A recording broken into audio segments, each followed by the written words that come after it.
ভাইয়া এখানে অ্যালেক্স ফিঙ্কনি অসবর্নের একটা সংজ্ঞা দেওয়া আছে। আমি এটা বলি, মানে এটার আমি কিছু সিমিলার ওয়ার্ড দিয়ে সংজ্ঞাটা আমার নিজের মতো করে বানাইছি, এটা একটু দেখে নেন। মানে জাস্ট কঠিন যে ওয়ার্ডগুলো আমার কাছে লাগছে ওগুলোর বদলে খালি সিমিলার ওয়ার্ড বসাই দিছি। A conference technique by which a group attempts to find a solution for a specific problem by gathering all the ideas, যেখানে আছে অ্যামেজিং এরকম AMASSING, amazing all the ideas. না ওটা assuming, SUMING।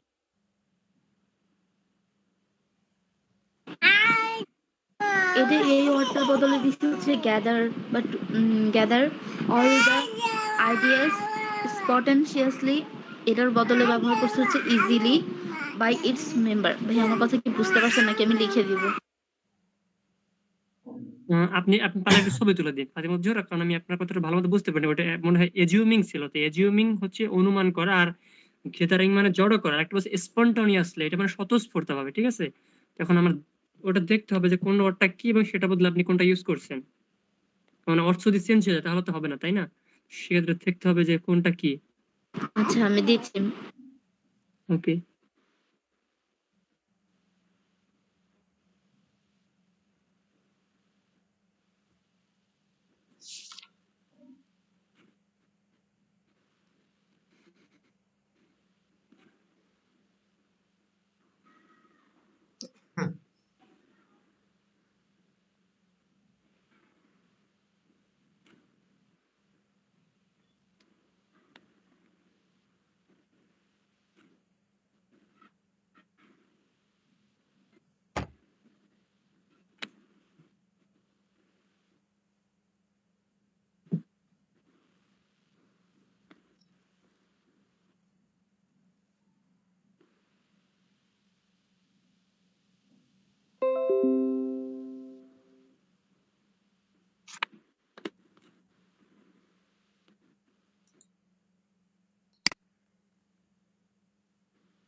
আসছে Fatima Zohra, wait.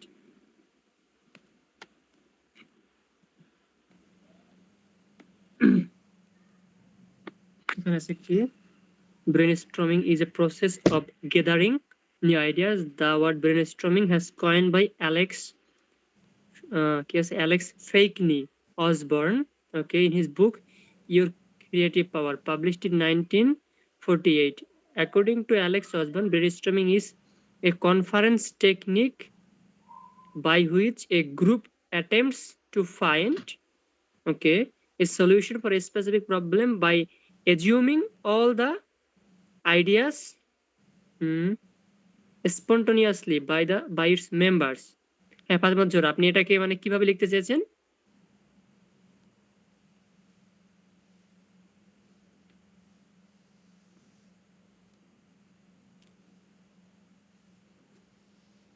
Hello Fatima Zohra, আমার কথা কি শোনা যাচ্ছে? জি ভাই শোনা যাচ্ছে, আমি বলতেছি দাঁড়ান।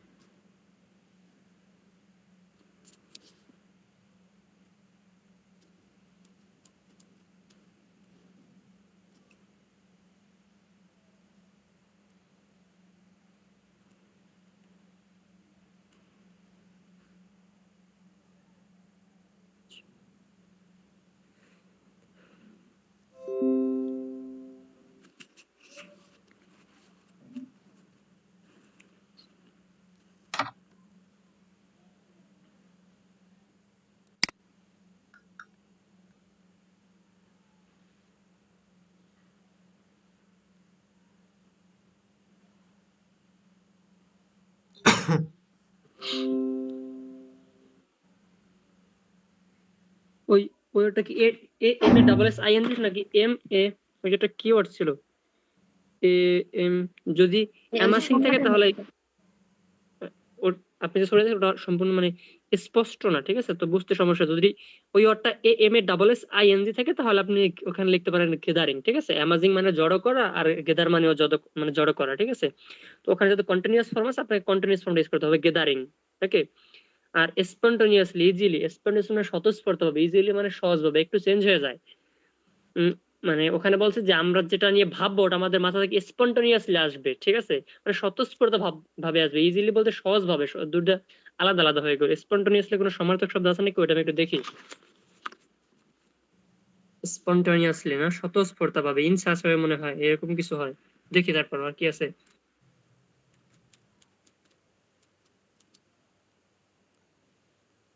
এটা সিনোনিম অটোমেটিক্যালি, আপনি এটা ইউজ করতে পারেন। ফাতিমা জোহরা যে দুটো ওয়ার্ড লিখছেন না, প্রথমটার সাথে আপনি যেটা লিখছেন ঠিক আছে, শুধুমাত্র কন্টিনিউয়াস লিখলে হবে, মানে গেদারিং। তারপরটা লিখতে পারেন অটোমেটিক্যালি, ঠিক আছে? ওখানে স্পন্টানিয়াস আছে না, ওখানে লিখতে পারেন automatically. Ideas automatically by its members. মানে কি বলছে, এ কনফারেন্স টেকনিক মানে একটা আলোচনার মাধ্যম, by which a group attends, যেখানে একদল লোক চেষ্টা করে, অ্যাটেম্পটের জায়গায় আপনি যদি লিখেন টিআরওয়াই মানে ট্রাই, তাহলে কোনো সমস্যা নেই। মানে a group, by which a group tries to find a solution, তারা একটা উত্তর খুঁজতে চায়, সমাধান খুঁজতে চায়, ফর এ স্পেসিফিক প্রবলেম, একটা নির্দিষ্ট সমস্যার জন্য, বাই অ্যামাসিং অথবা বাই গেদারিং, জড়ো করে, অল দ্য আইডিয়া, সমস্ত তথ্যাবলী, স্পন্টানিয়াসলি বাই ইটস মেম্বার বা অটোমেটিক্যালি বাই ইটস মেম্বার, মানে তাদের মস্তিষ্ক যে মেম্বার গুলো ভাবতে থাকে, তাদের মস্তিষ্ক যে মাধ্যমগুলো বা যে আইডিয়া গুলো বের হয়ে আসে, সেগুলো তারা জড়ো করে একটা সলিউশন খুঁজতে চায় বা একটা সলিউশন মেক করে। এটা হচ্ছে ব্রেনস্টর্মিং। ফাতিমা জোহরা, আপনি কি আমার কথা বুঝতে পারছেন?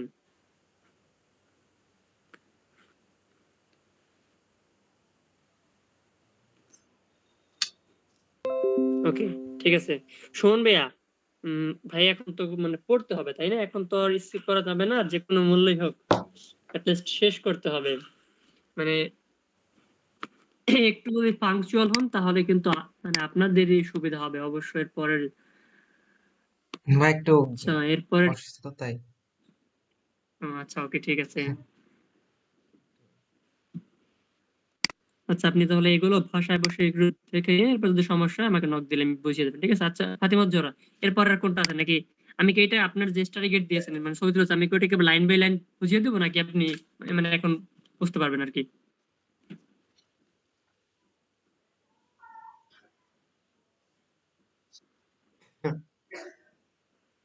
যেভাবে অ্যাটলিস্ট আপনাদের মনে থাকে সেটাই বলবেন।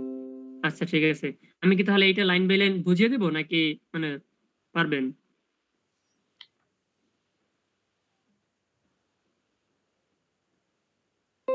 আচ্ছা ঠিক আছে ওকে। এরপর আছে প্যারাগ্রাফ। প্যারাগ্রাফ থেকে কি কোনো সমস্যা আছে? প্যারাগ্রাফ চ্যাপ্টার থেকে?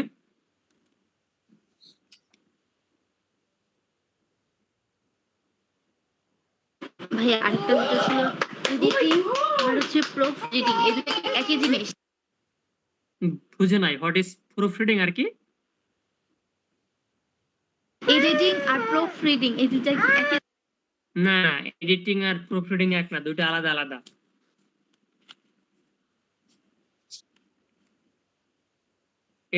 এডিটিং আলাদা আর প্রুফ রিডিং হচ্ছে আলাদা। আচ্ছা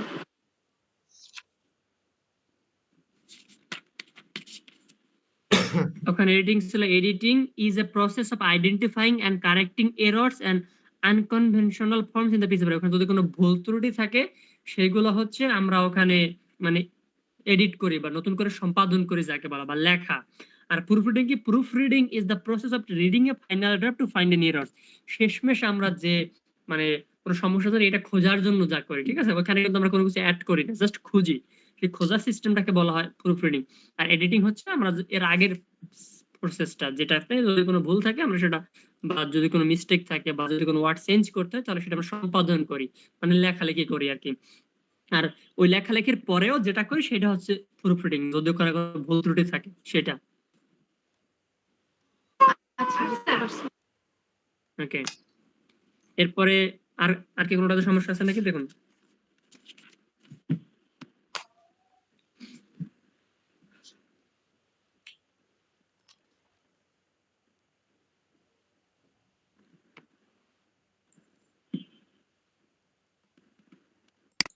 ব্রেনস্টর্মিংটা বুঝতেন তো? ব্রেনস্ট্রম আচ্ছা আচ্ছা, ব্রেনস্টর্মিংটা ওই যে ফাতিমা জোহরা যে ছবি দিয়েছে, আমি কোয়েটটা থেকে বুঝিয়ে দেবো নাকি আমারটা থেকে বুঝিয়ে দেবো? তাহলে আপনারটা থেকেই দেন। হুম, মানে আমারটা নাকি ফাতিমা জোহরারটা? ভাই যে এটা ব্রেনস্টর্মিং ইজ এ স্ট্র্যাটেজিস, এখান থেকে বুঝে দেন। ব্রেনস্টর্মিং ইজ স্ট্র্যাটেজি, কোথায় সেটা? ওইটা আমি একটু খুঁজে দেখে লই। ব্রেনস্টর্মিং শুনবে সেটা মানে কোন জায়গা থেকে? আচ্ছা আপনি একটু ছবি তুলে দিন, আমি আমি আপনাকে বুঝিয়ে আচ্ছা ঠিক দিচ্ছি। আছে।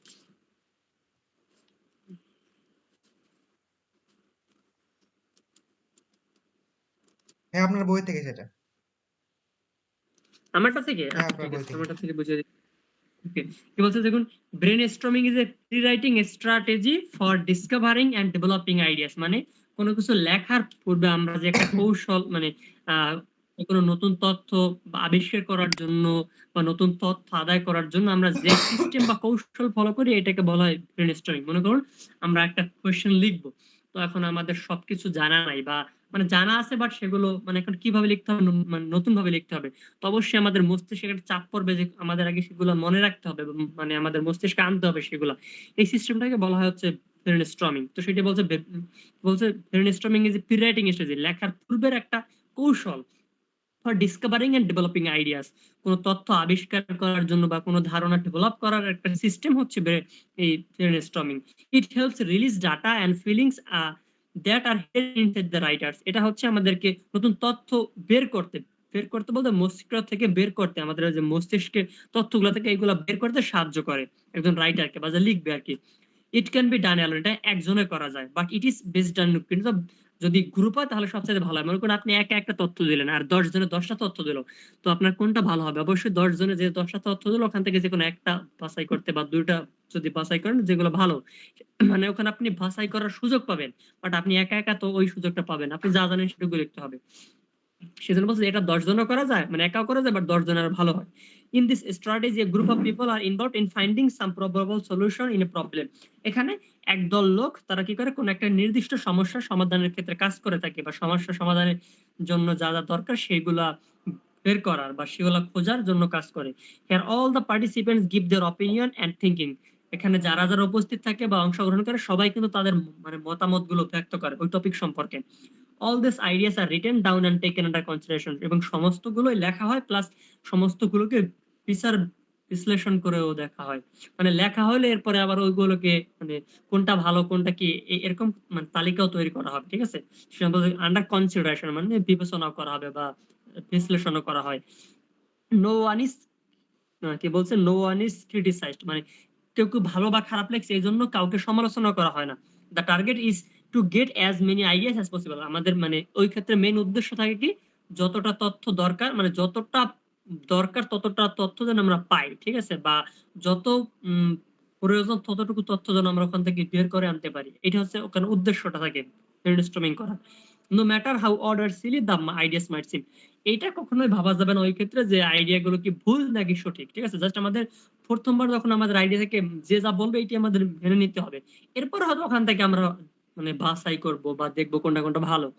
The next step is brainstorming is to choose one or two items on the list that seem to be most interesting and appropriate to the writers and the readers. এবং শেষমেশ কোনটা করতে হবে, যে তথ্যগুলো আমরা পেলাম, মনে করো 10 জনে 10টা তথ্য ধরো, তো ওখান থেকে আমাদের 2টা তথ্য নিতে হবে। তো অবশ্যই 10টা তথ্য ভালোভাবে আগে লিখতে হবে, একজন লিখবে, এরপরে 10টা ভালো মতো আবার বিচার বিশ্লেষণ করতে হবে, যে দুইটা ভালো সেই দুইটা আমাদেরকে নিতে হবে। তো এখানে সেই কথাটাই বলছে। প্রম ভাই কি ভাইয়া, আপনি এটা ভালো মতো বুঝতে পারছেন? হ্যাঁ, আপনার ঝোরা। আমার প্রশ্ন হচ্ছে যে কোহেরেন্স এটা হচ্ছে আপনার শব্দের সাথে হচ্ছে সিকোয়েন্স মিল থাকবে, মানে কোনটার পরে আমরা কোনটা লিখবো, ট্রেন লেখা শব্দ সম্পর্কে না, লিখতে গেলে ওখানে ওয়ার্ডে সরি সেন্টেন্সের সাথে সেন্টেন্সের মিল, মানে একটা বাক্যের সাথে পরের বাক্যের যে সঙ্গতিটা, এটাকে বলা হয় কোহিরেন্স। আচ্ছা। আর কোহিশন হচ্ছে গ্রামাটিক্যাল আর হচ্ছে লেক্সিক্যাল রিলেশনশিপ, মানে এখানে ইয়া থাকবে, হ্যাঁ গ্রামাটিক্যাল আর লেক্সিক্যাল লিঙ্কসটা এটার মধ্যে ঠিকঠাক থাকবে। আর হ্যাঁ মনে করেন এটার মধ্যে যেটা প্যাচ লাগছে সেটা হচ্ছে কনটেক্সট মডুলেটর। কনটেক্সট মডুলেটর ব্যাপারটা লিখে গেল। কনটেক্সট মডুল হচ্ছে কনজাংশনের মতো, আমরা অনেক সময় কনজাংশন ইউজ করি and, but, or, on the other hand, এরপর হচ্ছে হোয়াইল, তারপরে বিফোর হ্যান্ড, এই যে যে কনজাংশন গুলো, এই কনজাংশনের মতোই হচ্ছে কনটেক্সট মডুলেটর। তাহলে ডিসকোর্স মার্কার কি? হাউএভার, তারপরে স্টিল, এইগুলো হচ্ছে ওইগুলো প্রায় সবগুলো একই অর্থে ইউজ করা হয়। Discourse maker, context modulator. আচ্ছা, ডিসকোর্স হচ্ছে ডিসকোর্স অ্যানালাইসিস, এটা থার্ড ইয়ারের লিঙ্গুইস্টিক আছে, ওখানে হচ্ছে একটা সেন্টেন্সকে আমরা কিভাবে ভাঙাতে পারি সেই সিস্টেমটাকে বলা হয় ডিসকোর্স মেকার বা ডিসকোর্স অ্যানালাইসিস। সম্ভবত থার্ড ইয়ার যেটা আছে ওখানে আছে ডিসকোর্স অ্যানালাইসিস। ওখানে হচ্ছে একটা সেন্টেন্সকে আমরা কিভাবে ভাঙাতে পারি, মনে করুন আমি বললাম আই হ্যাভ এ পেন, ওখানে এখানে বাংলা আমরা কি পাবো, আই হ্যাভ এ পেন, চারটা অংশ পাবো, এই প্রত্যেকটা হচ্ছে একটা এলিমেন্ট, ঠিক আছে। এই যে ভাঙানোর সিস্টেম, এটাকে বলা হয় ডিসকোর্স অ্যানালাইসিস। আর আর আপনি কি বলছিলেন, ডিসকোর্স কি? ডিসকোর্স মার্কার যেটা আছে আমাদের বই, সেটা হচ্ছে হাউএভার, ফার্দার, এই টাইপের ওয়ার্ড বা ফ্রেজ গুলাকে হচ্ছে বলতেছে ডিসকোর্স মার্কার, যেগুলো হ্যাঁ, হচ্ছে একটা বিটুইন আইডিয়াজ এর মধ্যে, ডিফারেন্ট আইডিয়ার মধ্যে একটা রিলেশন এটা বজায় রাখবে, এই এটা টাইপের হলো ওয়ার্ড ওইটা, গুলোকে হচ্ছে এটা হলো ওইটা হচ্ছে এই কনটেক্সট মডুলেটরের একটা অংশ। আমার বই কি আছে ওইটা, কারণ ওটাও কনটেক্সট মডুলেটরের মধ্যে, কনটেক্সট মডুলেটর যা আছে ডিসকোর্স মেকারও তাই আছে।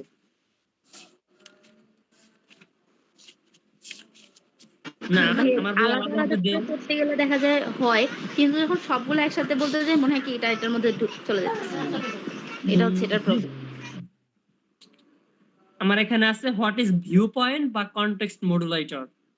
এখানে আছে paragraph consist of three main parts. আচ্ছা কি আছে দেখি। That a modulator is derived from this verb from modulate, that means adapt or adjust.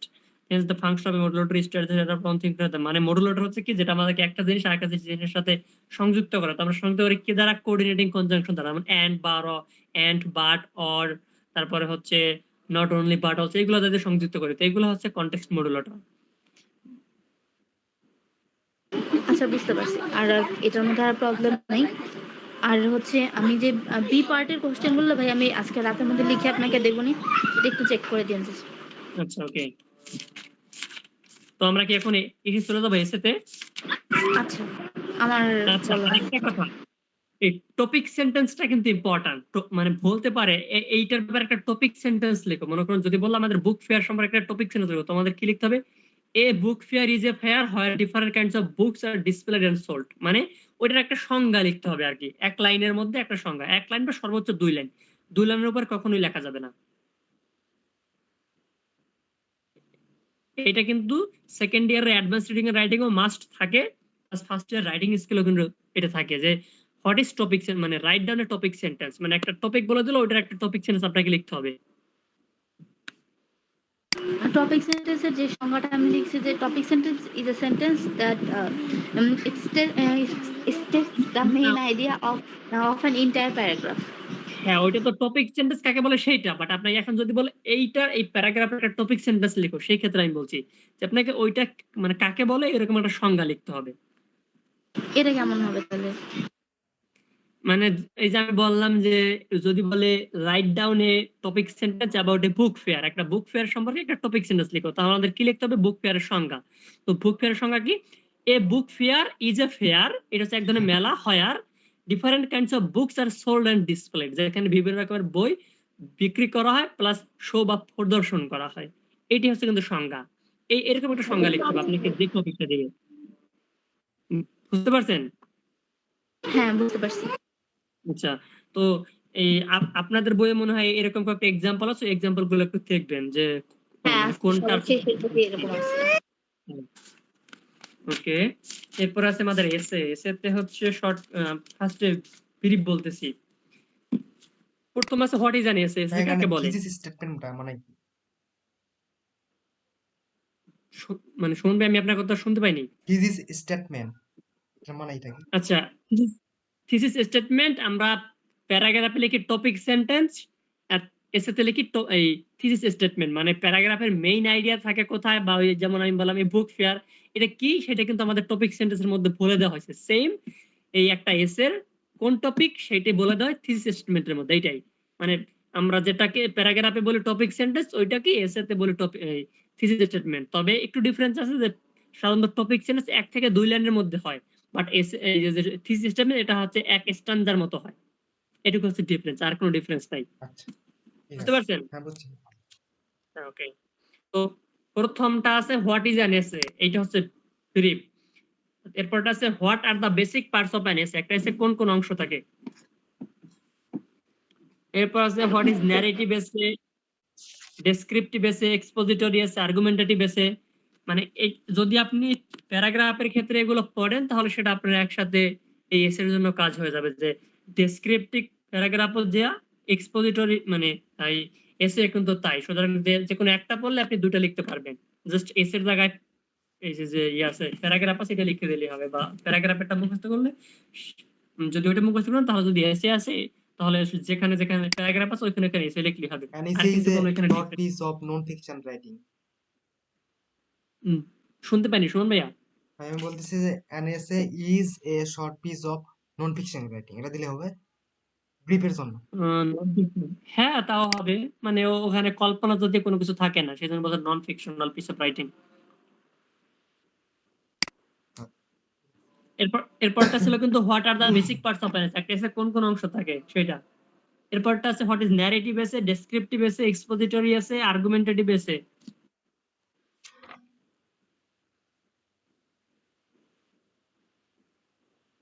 এগুলা। জি।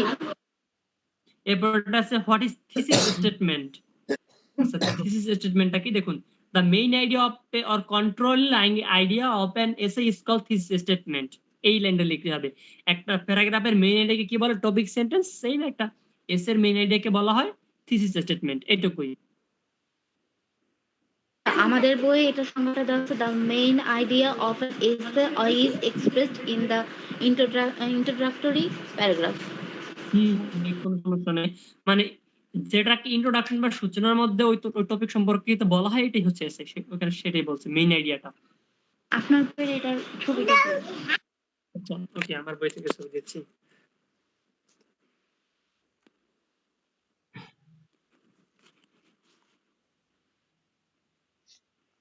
হ্যাঁ দেখুন আমার বই থেকে ছবি দিচ্ছি।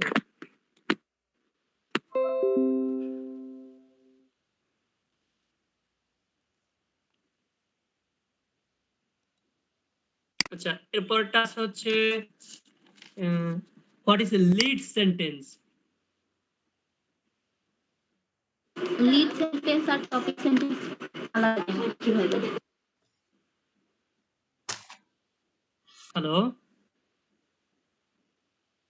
সেন্টেন্স আর টপিক সেন্টেন্সের মধ্যে পার্থক্য কি? এগুলোর মধ্যে তেমন কোনো পার্থক্য নাই, ঠিক আছে। লিড সেন্টেন্স যা, আই থিংক টপিক সেন্টেন্স তাই, কারণ এখানে তাই বলা হয়েছে lead sentence is the case sentence that Lay's the rest of the paragraph. Rest মানে টপিক সেন্টেন্স হচ্ছে আমরা প্যারাগ্রাফের ক্ষেত্রে ইউজ করি, বাট লিড সেন্টেন্স হচ্ছে আমরা এসের ক্ষেত্রে ইউজ করি। এটুকু ডিফারেন্স, যে আমরা যেটা টপিক ইস্যু লিখলাম থিসিস স্টেটমেন্টে যেটা লিখলাম ওইটা হচ্ছে লিড করবে কোনগুলোকে, আমরা এরপরে যে স্টানজা গুলো লিখবো। মনে করুন আমাদের ওখানে বলা হলো রিভার্স অফ বাংলাদেশ, তো আগে আমাদের বলতে হবে রিভার্স কি, তারপর বাংলাদেশ কোন কোন মানে রিভার্স আছে, এই সমস্ত কিছু আমরা বলবো কিসের, টপিক সেন্টেন্স সরি থিসিস স্টেটমেন্টে। তো এইটা হচ্ছে লিড, এইটা লিড করবে কাকে, এরপরে যা যা বলবো আমরা তাইকে। তো একটা প্যারাগ্রাফ ইউজ করি টপিক সেন্টেন্স, আর এসেতে থাকে লিড সেন্টেন্স। আচ্ছা। এরপর আছে হোয়াট ইজ সাবজেক্টিভ এসে, অবজেক্টিভ এসে। সাবজেক্টিভ এসে এটা কিন্তু আমরা সাহিত্য পড়ছি, যেটাকে যেখানে নিজের সম্পর্কে বলে বা নিজের আইডিয়া সম্পর্কে বলে। আর টপিক অবজেক্টিভ আছে যেখানে নিজের সম্পর্কে কোনো কিছু বলে না। এটাই পারা যাবে। ইয়েস, পারা যাবে। জি। এরপরে আছে short question. Wait, short question কি আছে? প্যারাগ্রাফ নিয়ে একটু সমস্যা, তাই একটা হয়েছে। আচ্ছা, প্যারাগ্রাফ নিয়ে সমস্যা হলে আমি বুঝিয়ে দিব।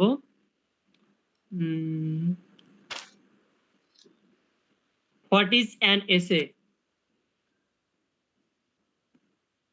An essay consists of three part. Sorry ভাই ভুলে গেছি আমি এটা। ওঠে না, ওঠে না। হোয়াট ইজ অ্যান এসে, এইটা। আচ্ছা, এরপর হচ্ছে what are the basic part of an এসে, এইটা। এটা বলছি আমি।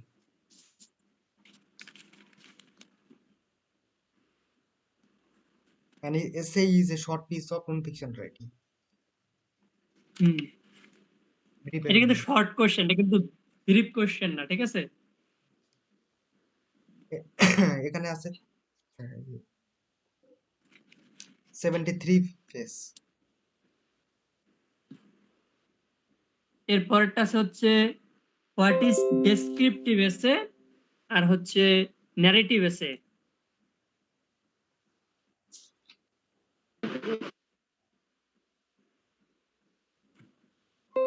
ডেসক্রিপটিভ আর ন্যারেটিভ এসে কি শুনবে? আচ্ছা ভাই, আর আমি আপনাকে শুনতে পাচ্ছি না ভালো মতো, একটু।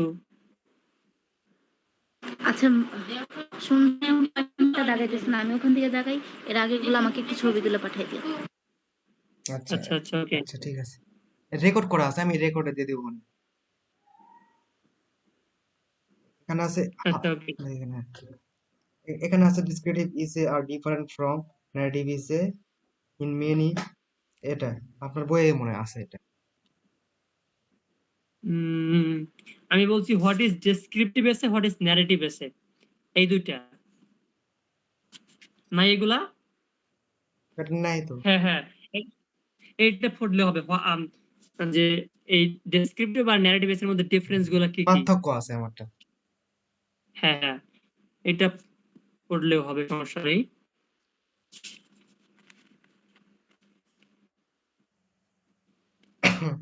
এরপরে হচ্ছে হোয়াট ইজ থিসিস স্টেটমেন্ট। ভাই, এখানে ডেসক্রিপটিভ essay আর narrative essay আলাদা ভাবে দেওয়া আছে। এই আলাদাভাবে দিলে আর ওটা পড়তে হবে না, শুধুমাত্র ডিফারেন্স গুলো মানে পড়লে লিখতে পারবেন। কারণ এই যে মানে যে ডিফারেন্স আছে না, ডিফারেন্সে কিন্তু ওই এক একটা সম্পর্কে বলা আছে, তো যে পাশে যেটা বলা আছে ওই পাশের জন্য ওইটা লিখলেই হবে, যদি আলাদা ভাবে আসে। বুঝতে পারছেন? এটা চার্টে যেগুলো দেওয়া থাকে এগুলো একটু সহজও হয়, মুখস্থ করাও সহজ হয় এটা। হ্যাঁ হ্যাঁ, মানে ওইখানে হচ্ছে দুইটা, মানে দুইটা একই রকম হয়, জাস্ট একটাতে যেটা বলা হয় ওইটাতে তার অপোজিট বলা হয় বা অন্য কিছু বলা হয়, এই জন্য ইজি মনে হয়।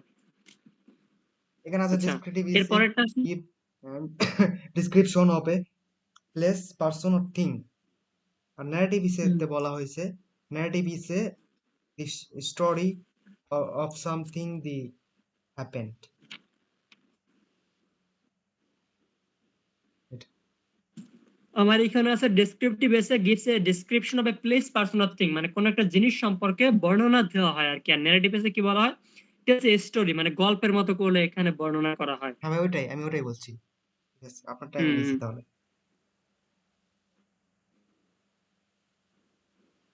ঠিক আছে। এরপরটা হচ্ছে ডিফারেন্স বিটুইন টপিক সেন্টেন্স আর থিসিস স্টেটমেন্ট, এই দুটোর মধ্যে ডিফারেন্স কি কি?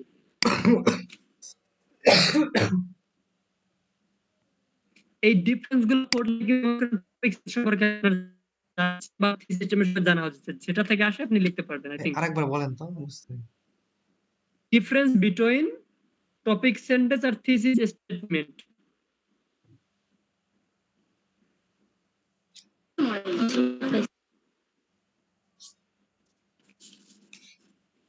এটা কত পেজ যেন পাচ্ছি।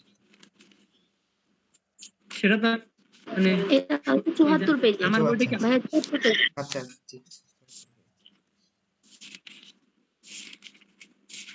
ঠিক আছে। আচ্ছা, এরপর আছে লেটার। লেটার দেখুন কি আছে। লেটার,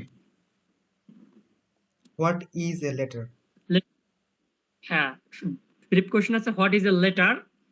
এরপরে হচ্ছে how many kinds of letter are there, মানে কয় ধরনের লেটার আছে। ফর্মাল লেটার, ইনফর্মাল লেটার, মানে আমরা ফর্মাল লেটারকে বলি কি অ্যাপ্লিকেশন, আর ইনফর্মাল লেটারকে বলি আমরা এমনিতে লেটার, ঠিক আছে?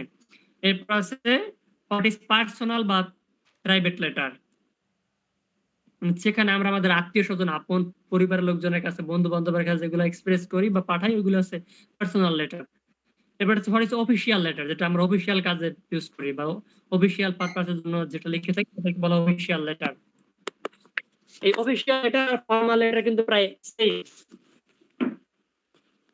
ভদ্র লেটার। হ্যাঁ, একটা হচ্ছে পত্র আর একটা হচ্ছে আবেদন পত্র, ঠিক আছে? মানে আমরা যেগুলো একটা ব্যক্তিগত পত্র আর একটা হচ্ছে আবেদন পত্র। এরপর হচ্ছে হোয়াট ইজ ইনফর্মাল লেটার।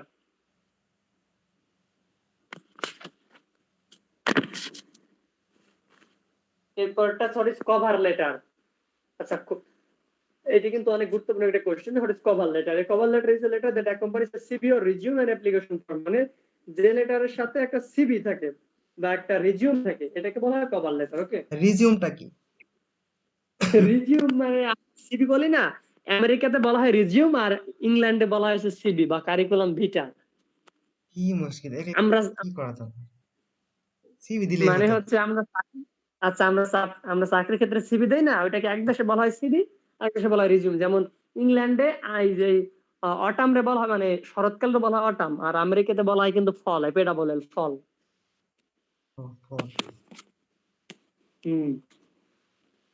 এরপর আছে what does NB stand for. NB মানে কি এটা তো অনেকে জানে। এনবি মানে নোটাবেল, আমরা বলি বাংলাতে বিশেষ, কি দ্রষ্টব্য। বলে বিশেষ, হ্যাঁ, এনবি মানে হচ্ছে বিশেষ দ্রষ্টব্য, নোটাবেল। ওকে, এরপরটা আছে হোয়াট ইজ এটা বিজনেস একটু খুঁজে লেটার। নিয়ে একটু আর পানি। হোয়াট ইজ দ্য, শুনতে পাইনি ফারিবুল জোহর, আপনি রিপিট করুন একটু। এটা খুঁজে পাই নাই। আচ্ছা, সুমন ভাইয়া আমি দেখুন তো দিচ্ছি, আপনার কাছে আমার কি কাছে আছে? আছে, আমি সহ্য করে দিচ্ছি। আমি আপনার কাছ থেকে মানে নিচ্ছি না। আচ্ছা, ইএনসি আপনি এটা ওখানে আছে এনবি মানে কি বা এনবি স্ট্যান্ড ফর কি? আচ্ছা আব্বু, আমি দিচ্ছি দিন। আচ্ছা শুনবে, আপনার বই আর ফাতেমা জোহর বই কি মানে একই লেখকের বই না? হ্যাঁ ভাই, একই লেখকের বই, তবে আমি আপনার কাছ থেকে কিছুটা নিচ্ছি। ও, তাহলে সুমন ভাইয়া পেজ যেখানে নাম্বারটা বলেন। পেয়েছেন, আমি দিচ্ছি ভাই। হ্যাঁ, শুনবে আপনি পেজ নাম্বার বলেন, তাহলে তো উনি পেয়ে যাবে। না, ওটা ওটা ওই আমার বই ওটা নাই, এই কারণে আপনার কাছ থেকে আমি কপি করছি। দিচ্ছি আমি। ও আচ্ছা, ওকে ওকে ওকে। এনবি মানে হচ্ছে এটা তো নোটাবেন। আমি আচ্ছা, খুঁজে আমি পাইতেছি কি না। আমার, আমারটা থেকে ছবি তুলে দিব? দেন তাহলে ভালো হতো। আচ্ছা, আচ্ছা ওয়েট। দেন পাইছি।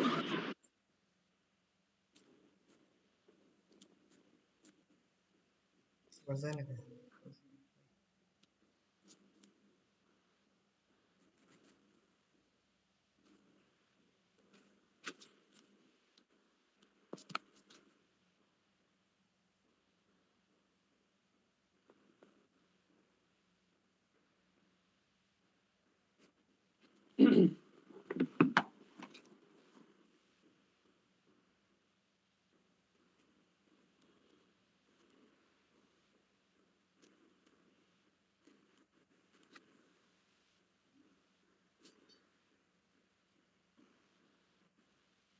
হ্যাঁ, দেখুন আমি ছবি দিয়েছি লাস্টে। আচ্ছা, ওই যে একটা তুমি দেখে গেছো, ওখানে টু মেক, ওই টু এর পর একটা মেক আছে।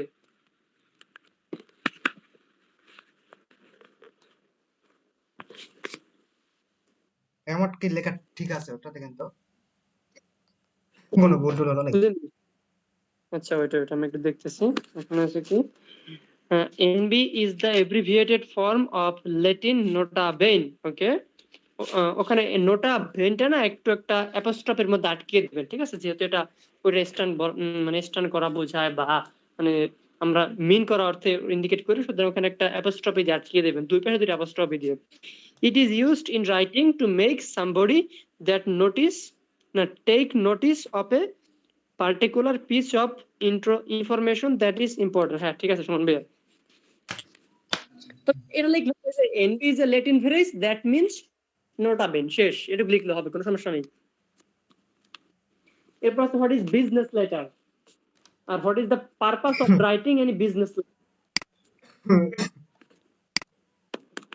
মানে বিজনেস লেটার কি, এবং আরেকটা কোশ্চেন আছে এটা একটা উদ্দেশ্য কি। অবশ্যই আমরা মানে বিজনেস পারপাসের জন্য বিজনেস লেটারটা ইউজ করে থাকি। What is the ultimate purpose of হ্যাঁ, লেটার?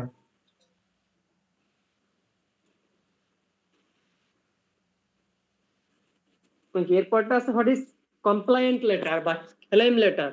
মানে এখানে হচ্ছে যে কোন টপিক সম্পর্কে বা মনে করুন আমি একটা বই কিনছি বা আপনি একটা বই কিনছেন, তো এখন ওটাতে একটা ডিফিট আছে, তো সেটার জন্য আপনি কোম্পানিকে লিখলেন যে এই বইটাতে একটা সমস্যা আছে, তারপর একটা কমপ্লেইন করছেন। এই মানে এটাকে বলা হয়েছে কমপ্লেইন লেটার বা ক্লেম লেটার। ওকে, ভাই আরেকবার বলেন, ওটা পাই নাই। এটা হচ্ছে হোয়াট ইজ ক্লেম বা কমপ্লায়েন্ট লেটার। 152 পেজের 25 নাম্বার ভাই এটা।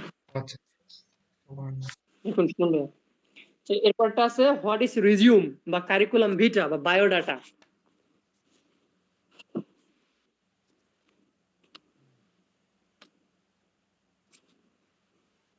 পাওয়া গেছে, পাওয়া গেছে ভাই এটা। ওকে, এরপর আছে what does CB stands for, এটা তেমনি সি মানে হচ্ছে, আচ্ছা এই বানানগুলো দেখবেন কিন্তু, কারিকুলাম ভিটা, ভিটা বানান কিন্তু ভিআইটিএ না, ভিআইটিএ ই। ওকে, এটা মনে রাখতে হবে। এটা এটা আসলে যে what does CB stands for, C মানে C U double R I C L M, curriculum V I T A vitae. Okay, আচ্ছা, আমাদের বই রেজিউমের যে সংজ্ঞাটা দেওয়া আছে সেটা হচ্ছে, এই resume is a written summary of an applicant's qualification, experience and education. এটা কি পুরাটুকি লেখা লাগবে? হ্যাঁ হ্যাঁ, এটা সম্পূর্ণ লিখতে হবে, কারণ এখানে রিজিউম আর সিভির মধ্যে ওইটি ডিফারেন্স, যে একটা সিভির মধ্যে যতটুকু চায় ততটুকু লিখতে হবে, বাট একটা রিজিউমের মধ্যে আমরা আমাদের মানে পার্সোনাল যা সেগুলো লিখতে পারি, ওখানে সেটি উল্লেখ করে দেওয়া হয়েছে। আরো কিছু লিখছে অবশ্য পরে, আরো ইট না ইজ না, আর ডিজাইন কিছু ইনটু। দরকার নেই, আপনি ওইটুকু লিখতে পারলে যথেষ্ট হবে। আচ্ছা, আর সিভি, যেটা CV stands for curriculum vitae Latin, which means course of life.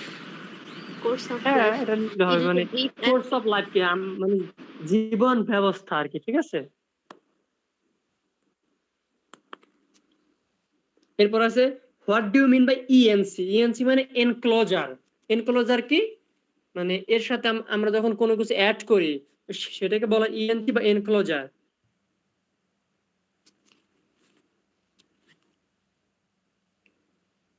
জি পাইছি।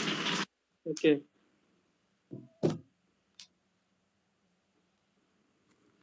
এরপরটা আছে what do you mean by CC. CC মানে কি কার্বন কপি, সিতে কার্বন সিতে কপি, মানে হচ্ছে কার্বনটা সম্পূর্ণ পরীক্ষার খাতা কপি করে না, এটাকে বলা হয় সিসি বা কার্বন কপি। ওকে, ঠিক আছে।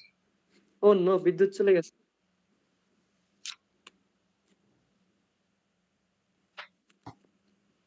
আচ্ছা ভাই, মোটামুটি তো লেটার সম্পর্কে দাগানো শেষ মনে হয়। শুনতে পাইনি ফাতেমা জোহরা। লেটার সম্পর্কে তো মোটামুটি ব্রিফ কোশ্চেন গুলো দাগানো শেষ। তাহলে আমরা এই পর্যন্তই পড়া নেই, প্রথম থেকে এই পর্যন্ত যেগুলো পড়া দিচ্ছেন সবগুলো নিয়ে নিই। আচ্ছা, দেখুন তাহলে যে আপনাদের কোনটাতে কোনটাতে সমস্যা।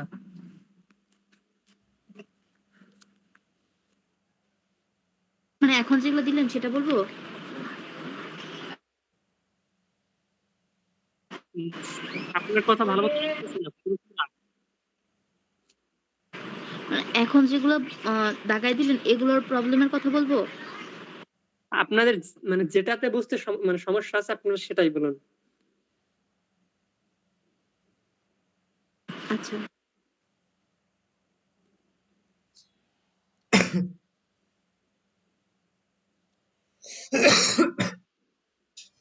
হোয়াট ইজ প্লাজিয়ারিজম, এর এটা শর্ট কোশ্চেনটা একটু বলেন। আচ্ছা, ওকে, লাউডলি। এটা কি আমি আমারটা থেকে বলবো নাকি নাকি আপনাদেরটা থেকে বলবো, নাকি এমনিতে আমি আমার মতো করে বলবো? আপনার বই থেকে বলেন, দেখেন ওটা কেমন আছে। আমাদের বই একটু কঠিন লাগছে আমার কাছে এটা। ভাই আগে ছবি তুলে দেন। আমি ছবি তুলে দিতেছি। বিদ্যুৎ চলে গেছে তো, ওয়েট করুন।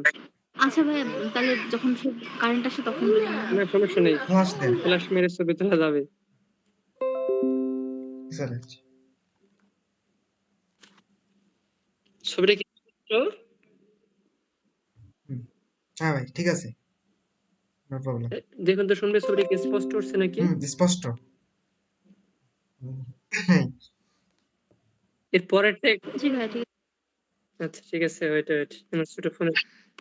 আচ্ছা, এখানে আছে কি হোয়াট ইজ প্লাজিয়ারিজম বা কুম্ভিলক বৃত্তি কাকে বলে, বা আমরা যাকে বলি সোরাব। বৃত্তি, ঠিক আছে, অন্যটা কপি করা।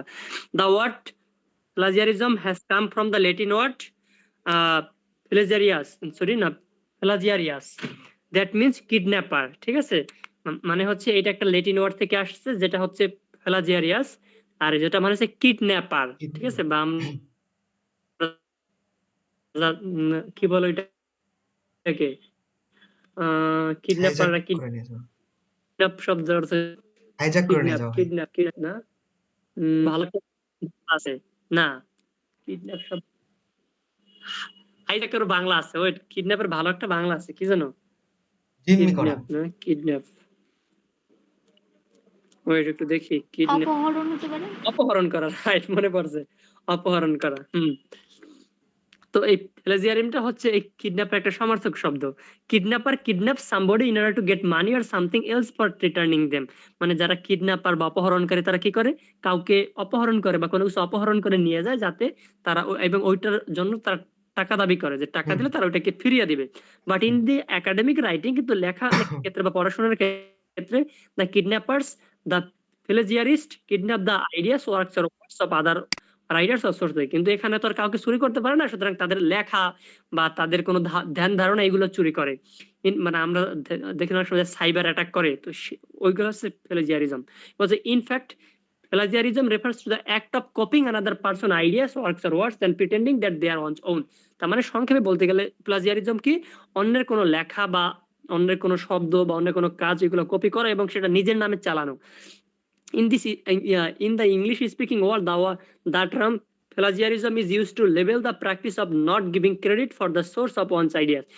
মানে ইংরেজি বা যারা ইংরেজি ভাষাভাষী তাদের কথার ক্ষেত্রে বলতে গেলে এই প্লেজিয়ারিজম দ্বারা বলতে বোঝায় যে অন্যের কোনো লেখাকে মানে কপি করা এবং সে যার থেকে কপি করছে তার নামে কোনো মানে ক্রেডিট না দেওয়া বা তাকে তার স্বত্বাধিকারী না দেওয়া, স্বত্বাধিকারীর কথা উল্লেখ না করা, এটি হচ্ছে এই কি বলে এটাকে প্লেজিয়ারিজম।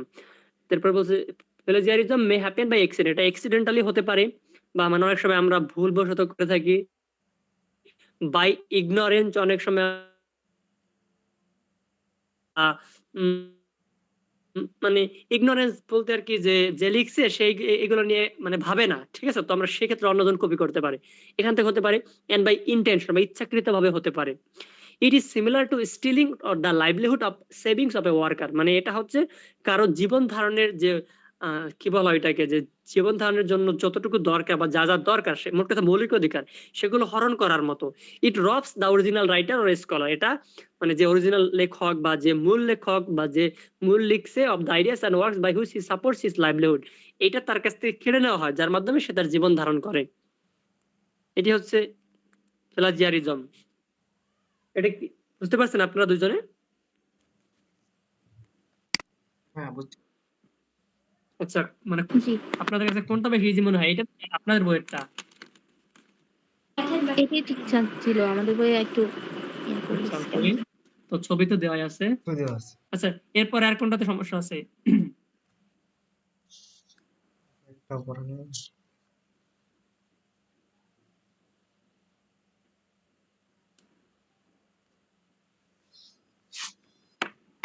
আচ্ছা, প্যারাগ্রাফের যে সংজ্ঞাটা বলছে আমাদের বই, সেটা হচ্ছে a paragraph is a collection of related sentence dealing with one topic sentence maintaining coherence and cohesion. এই পুরোটাই কি লেখা জরুরি? না না, সবটা যদি ফিরিপ কোশ্চেন হয় অত বড়টা লিখতে হবে না। ফিরিপ কোশ্চেনে এটা লিখলে হবে যে প্যারাগ্রাফ কি, paragraph is a piece of writing usually consist of a group of sentences dealing with a single theme. মানে আচ্ছা, এটা এটা তো হচ্ছে easy। হ্যাঁ, একটা লেখা যেখানে কয়েকটা সেন্টেন্স থাকে বা সেন্টেন্স গুলো মনে একটা টপিককে বা একটা থিমকে মানে ডেভেলপ করে, ঠিক আছে, এইটা হচ্ছে প্যারাগ্রাফ। আমি কি এটা ছবি তুলে দিব? দেন ভাই, দেন, দেওয়া ভালো, আচ্ছা, পরবর্তীতে লিখতে পারবো। হ্যাঁ দেখুন আমি ছবি তুলে দিছি।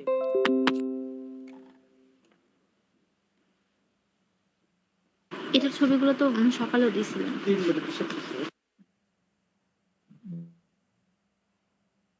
আচ্ছা, ওকে। আর কোনটা?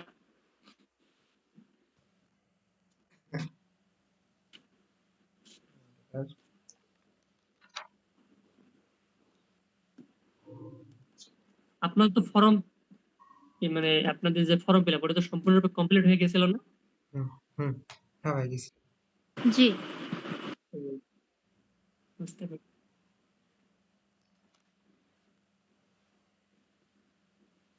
আচ্ছা, টপিক সেন্টেন্সটার ইয়াটা দেখাবেন, মানে যেটা শর্ট কোশ্চেন হিসেবে যেটা আছে। আচ্ছা, টপিক সেন্টেন্সের শর্ট কোশ্চেন আচ্ছা কি দেখুন আমার এখানে, আচ্ছা আমি ক্যামেরা থেকে ছবি তুলে দিব নাকি? এটার সুবিধা আছে, সকালে দিছিলেন, এটা একটু বুঝে দেয়। A well crafted paragraph has three main parts, মানে এখানে well craft না দিয়ে একটা এটা লিখতে পারেন যে a good paragraph। একই, a good paragraph has three main parts, একটা ভালো প্যারাগ্রাফ, একটা সাকসেসফুল, ঠিক আছে, বা একটা পারফেক্ট প্যারাগ্রাফের তিনটা অংশ থাকে। There paragraph introducer or topic sentence, paragraph developer and paragraph terminator, এই তিনটা অংশ। and the sentence that tells the topic or main idea of paragraph is called the topic, এবং যে সেন্টেন্সটা একেবারে মেইন আইডিয়াটা নিয়ে বলে বা যে মানে যেটা নিয়ে আমরা লিখবো সেটা বলে, সেটা হচ্ছে topic sentence. This sentence is also known as the case sentence or theme sentence, এটাকে আমরা কেস সেন্টেন্স বলি, বা মানে আমরা সেকে বলি আমরা বলি যে চাবিকাঠি, তো চাবিকাঠির মধ্যে যেটাকে মেইন সেন্টেন্স অনেক সময় বলা হয়, বা থিম সেন্টেন্স বা কেস সেন্টেন্স বলা হয়। all the other sentence in the paragraph must explain the illustrate the topic set, এবং বাকি যতগুলো সেন্টেন্স থাকবে সমস্ত কিছু মিলে এই একটা সেন্টেন্স কি মানে ই করবে, ওইটা ইলিস্ট্রেট করবে বা এক্সপ্লেইন করবে, মানে ব্যাখ্যা করবে এই একটা সেন্টেন্সকে। rest of the paragraph is about, এটা কি বলবে এই বাকি অংশগুলো কোন সম্পর্কে। a topic sentence must have a controlling idea to control or direct the rest of the paragraph, এবং এটা অবশ্যই একটা কন্ট্রোলিং আইডিয়া থাকতে হবে, যে আইডিয়ার মাধ্যমে সে বাকি সেন্টেন্স গুলোকে মানে তার নিজের মতো করে সাজাতে পারবে। মনে করুন টপিক সেন্টেন্স এমন ভাবে মানে লিখতে হবে যেটা পড়ে লেখক এর পরে যা আছে সেইটা মানে সম্পূর্ণরূপে বুঝতে পারে, সেজন্য কন্ট্রোলিং আইডিয়া থাকতে হবে। Usually the first sentence of a paragraph it is the topic sentence, সাধারণত একটা প্যারাগ্রাফের প্রথম যে সেন্টেন্স থাকে ওইটা হচ্ছে topic sentence. But in an but it can appear the several points in a paragraph either at the beginning middle or end, কিন্তু এই যে পয়েন্ট এটা অনেকবার আসতে পারে, হয়তো মানে একবারে শুরুতে আসতে পারে, মাঝখানেও আসতে পারে, আবার শেষেও আসতে পারে, মানে এটা আমরা একাধিকবার ইউজ করতে পারি ঘুরিয়ে ফিরিয়ে। এরপরে বলছে even it May so happen that the topic sentence is not present in the paragraph, in this case the topic sentence remains in the mind of the writer. অনেক সময় যে লেখক একটা পাজেলের মতো তৈরি করে যেখানে সে টপিক সেন্টেন্স দেয় না, ঠিক আছে, মানে সে মনে করুন আমাদের বলে না যে এইটা টপিক সেন্টেন্স তৈরি করো বা নিজের মতো করে সাজাও, সেক্ষেত্রে লেখক কোনো টপিক সেন্টেন্স দেয় না। সেক্ষেত্রে যে পড়ে মানে তাকে খুঁজে মানে মানে তার মতো করে একটা টপিক সেন্টেন্স লিখতে হয়। আর অনেক সময় বলে না যে একটা টপিক দিয়ে দিলো, বলে এইটার টপিক সেন্টেন্সটা কি সেটা লিখো, তো সেক্ষেত্রে লেখক কোনো উল্লেখ করে না, মানে যারা পড়ে তাদেরকে উল্লেখ করতে হয়, সেজন্য বলছে অনেক সময় আবার এগুলো উজ্জ্বল থাকতে পারে। বুঝতে পারছেন এটা? জি, আর প্রবলেম নেই এটাতে। আচ্ছা, তাহলে আজকে এই পর্যন্ত থাকুক, আর আপনাদের নেক্সট ক্লাস হচ্ছে আর কি বার, শুক্রবার দিন। শুক্রবার দিন আমরা আর এই পর্যন্ত যা শেষ করলাম এইগুলো মানে এই সপ্তাহের মধ্যে শেষ করে ফেলুন, কারণ এখন ফেলে দেওয়া মানে হচ্ছে এগুলো আবার রিপিটেশন করা, রিপিটেশন করতে আবার সময় পাওয়া যাবে না। এই সপ্তাহের মধ্যে যা আছে সব শেষ করুন, যদি কোনো সমস্যা আমি তো আছি, আমাকে নক দিলেই হবে। ওকে আচ্ছা ভাই ঠিক আছে, বলবো শেষ ভাইয়া করবো। তাহলে লেটারের শর্ট কোশ্চেন গুলো না আপনি কারেন্ট আসলে আগাই দিয়ে, লেটারের শর্ট কোশ্চেন যেগুলো আছে। ধরে আমি আপনার কথা শুনতে পাই। হ্যাঁ, আচ্ছা, এখানকার শর্ট কোয়েশ্চেন হচ্ছে হোয়াট ইজ লেটার, যদি এটা 2019 সালে না আসে তাহলে এটা করতে হবে, আর আসলে এটা বাদ। ওকে, হুম ঠিক আছে। এরপরে আছে হচ্ছে ডিস্টিংগুইশ বিটুইন ফর্মাল আর ইনফর্মাল লেটার, মানে ফর্মাল এবং ইনফর্মাল লেটারের মধ্যে পার্থক্য কি?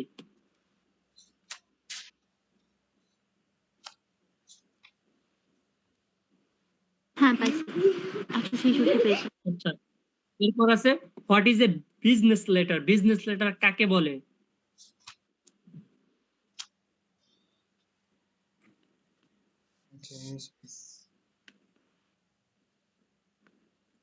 Business letter.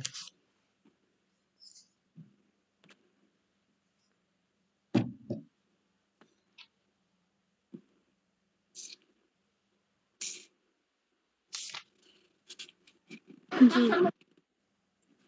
আচ্ছা, এরপর আছে হচ্ছে হ্যাঁ বিজনেস লেটারের শর্ট না আপনার বলছেন এটা দিয়ে, এটা অনেক বড়। বুঝতে পারেনি ফাতিমাতুজ জোহরা। বিজনেস লেটার কি এটার কোশ্চেনটা আপনার বই থেকে দিয়েন, আমাদের বইটা অনেক বড়। আচ্ছা ওকে, বিজনেস লেটার না, ওয়েট দেখি আমার কাছে আছে নাকি।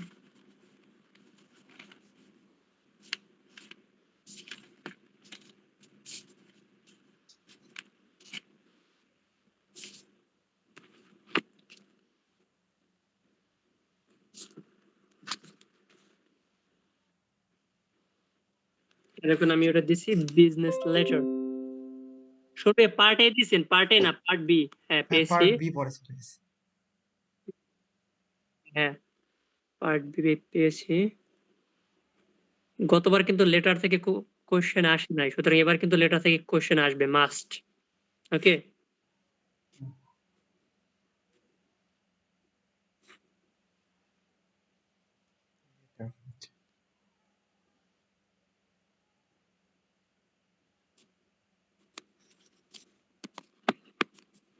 এরপরে আরেকটা আছে maybe, how is biodata different from a resume, মানে বায়োডাটা আর রিজিউমের মধ্যে ডিফারেন্স কি কি?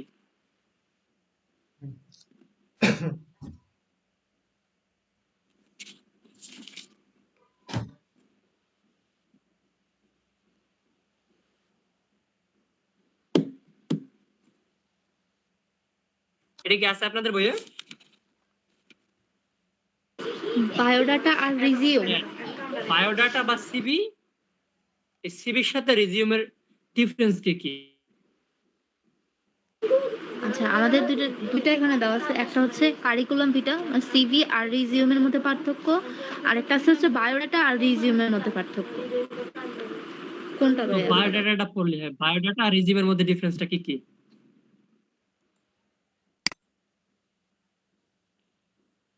জি আচ্ছা, লেটার থেকে এইগুলাই আর নাই?